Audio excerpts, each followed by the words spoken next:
এই বছরের প্রথম ছবি আই এম রাজ, সম্পূর্ণ অ্যাকশনধর্মী ছবি। আল্লাহর রহমতে এখনও পর্যন্ত বেশ ভালো ফিডব্যাক পাচ্ছি দর্শকের কাছ থেকে। একটু ভিন্ন ধারার চলচ্চিত্র, কিছুটা অ্যাকশনধর্মী, অনেকটাই অ্যাকশনধর্মী বলা চলে, সেই জন্য দর্শক সেটাকে পছন্দ করছে। আশা করি দর্শক চিন্তাও করছে যে নতুন কোনো অ্যাকশন হিরো হয়তো বা আগমন হচ্ছে বাংলা ফিল্ম ইন্ডাস্ট্রিতে।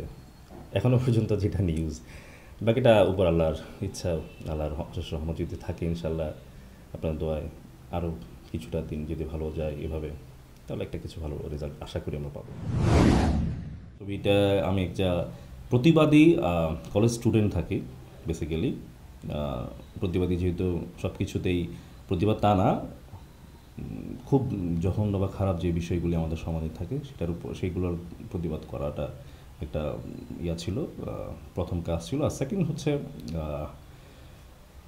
ছবিতে একটা টার্নিং পয়েন্ট থাকে। আমার বাবা মাকে, যারা আমার সাদিক বাচ্চু এবং গুলশানা পপি, ওনারা আমার বাবা মা থাকে, ওদেরকে খুব নৃশংসভাবে ধরে আনা হয় এবং প্রহার করা হয়। সেখান থেকে ছবির মেইন টার্নিংটা শুরু হয়, এভাবে করে আগায় গল্পটা।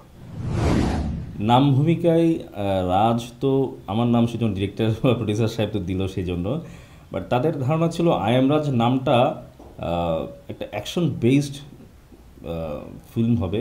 নামে যা মানুষ ভাববে যে না ছবির ভিতরে অনেক অ্যাকশন থাকবে, কারণ আমি তো নতুন, আমার তো আর এর আগে কিছু দেখেনি দর্শক, তো সেই নামের কারণে হয়তোবা দর্শক যদি ভেবে থাকে যে কিছুটা নিউ লুক থাকবে, কিছুটা ডিফারেন্ট কিছু অ্যাকশন থাকবে, সেজন্য ডিরেক্টর সাহেব এবং প্রডিউসার সাহেব চাইলো যে নামটা তোমার নামের উপরেই দেওয়া হোক। আমি বললাম এটা আমাদের অনেক বড় একটা পাওয়া। মামিয়া, জয়া দুজনই নিউ কামার, নবাগত। ছোটোবেলা স্বপ্ন ছিল ছোটোবেলা থেকে লালন পালন করে শিখে, এখন শেখার যদিও শেষ নাই, আরও শিখব। শেখার পরে করলাম মুভিটা, দর্শকের কাছে উপস্থাপন করলাম। ছোটোবেলার স্বপ্ন ছিল বলেই সেটা সম্ভব হয়েছে। দীর্ঘদিনের স্বপ্ন, সেভাবে নিজেকে লালন পালন করা, ফাইট শেখা, ডান্স শেখা, অ্যাক্টিং শেখা, অ্যাকচুয়ালি কথা বলতে শেখা, ভালো কথা বলতে শেখা, মিথ্যে কথা বলতে শেখা, সত্য কথা বলতে শেখা, মানে এগুলো সব কিছু আমাদের চলচ্চিত্রে বা আমাদের অ্যাক্টিংয়ের একটা পার্ট। এইভাবে এই ছোটোবেলা থেকে নিজেকে আস্তে আস্তে করে করে আজ এই পর্যায়ে মানুষের সামনে আমার আই এম রাজ ছবিটা। আমার শৈশব কৈশোর চিটংয়ে, চট্টগ্রামের ছেলে আমি, চট্টগ্রামের সন্তান। ওখানেই বড় হওয়া, ওখানেই পড়ালেখা, জন্ম, সব কিছু ওখানেই। আর ঢাকায় আসা, অনার্স কমপ্লিট করলাম, দেন ফিল্ম, যেটা মনের ভিতরে সুপ্ত বাসনা ছিল, চেষ্টা করছি পূরণ করার। আমার সেভাবে কোনো আইডল নেই অ্যাকচুয়ালি, তবে হ্যাঁ, যখন কোনো রোমান্টিক সিকোয়েন্স বা রোমান্টিক সিন চিন্তা করি, বা যখনই চিন্তা করি যে রোম্যান্স জিনিসটা করব, তখন উত্তম কুমার হতে শুরু করে শাহরুখ খান পর্যন্ত ওনাদেরকে আমি চিন্তা করি। যখন অ্যাকশন কোনো জিনিস চিন্তা করি, যেহেতু অ্যাকচুয়ালি আমি অ্যাকশন বেসড হতে চাচ্ছি, একজন অ্যাকশন বেসড হিরো, যে মানুষ আমাকে অভিনেতা তো অবশ্যই বলো যে আমাকে অভিনেতা হিসেবে জানো, কিন্তু সবগুলো পার্টিকুলার একটা বেস থাকে। তো সেক্ষেত্রে আমি চাচ্ছি যে মানুষ আমাকে অ্যাকশন অভিনেতা বলুক, অ্যাকশন অ্যাক্টর বলুক।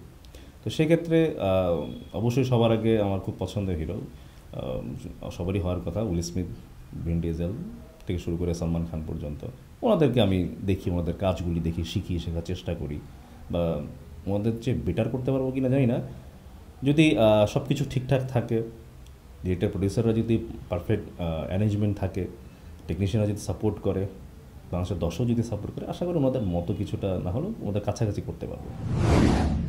সোজা হিসাব একটা নতুন একটা ছেলেকে দেখবে, ইয়াং একটা ছেলেকে দেখবে, ড্যাশিং একটা অ্যাকশন হিরো দেখবে, নতুনত্ব দেখবে, অ্যাকশন মুভি দেখবে, যেটা ভিউ অনেক দিন পর কোনো পূর্ণাঙ্গ অ্যাকশন মুভি, এক কথায় যেটা অনেক দিন পর পূর্ণাঙ্গ যদি কোনো অ্যাকশন মুভি থাকে, তাহলে আই এম রাজ হচ্ছে সেটা, তাই দেখবে।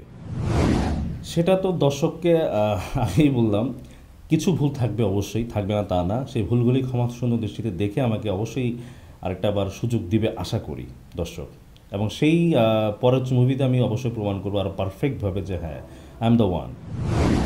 এটা একদিনে তো করা সম্ভব না, তবে চেষ্টা করব ভালো কিছু দেওয়ার দর্শককে। দর্শক যদি আমাকে সাপোর্ট করে, যেভাবে আমার আই এম রাজ ফার্স্ট মুভিটা দর্শক অ্যাকসেপ্ট করলো, এভাবে যদি আমাকে আমার আরও পরবর্তী মুভিগুলি যদি অ্যাকসেপ্ট করে দর্শক, ইনশাল্লাহ দর্শকের যতটুকু তাদের ইচ্ছা, আশা, আকাঙ্ক্ষা আমি পূরণ করবো বলে আমার দৃঢ় বিশ্বাস। তবে দর্শকের সাপোর্ট আমার খুব বেশি প্রয়োজন।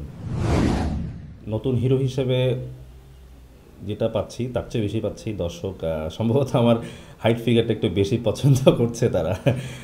সেটা খুব এনজয় করছি এবং আমার অ্যাকশনগুলি, আমার অ্যাকশন ডায়লগগুলি তাদের কাছে ভালো লাগছে। তাদের কাছে ফুল কমপ্লিট একটা প্যাকেজ মনে হচ্ছে। কারণ হয়তো অনেক জায়গায় দেখা যায় অ্যাকশন হিরো যদি ডান্স করতে পারে না, আবার দেখা যায় অ্যাকশন হিরো ডায়লগ ডেলিভারিতে একটু প্রবলেম থাকে। তা আলহামদুলিল্লাহ দর্শকের কাছে ভুল কিছুটা তো থাকবেই, সেটা হচ্ছে ভুল পাচ্ছে তারা কিছু না কিছু, কিন্তু তারা সেটাকে ক্ষমাসুন্দর দৃষ্টিতে দেখছে এবং আমি অবশ্যই দর্শকের কাছে বলবো যে আমার এই প্রথম ছবি বা যেহেতু এটা যদি ভুল তো থাকবেই, তো ভুলগুলি একটু ক্ষমাসুন্দর দৃষ্টিতে দেখে তারা আমাকে সাপোর্ট করুক এবং তারা সাপোর্ট করছে এই জন্য আমি অবশ্যই বলবো যে আমি রেডি।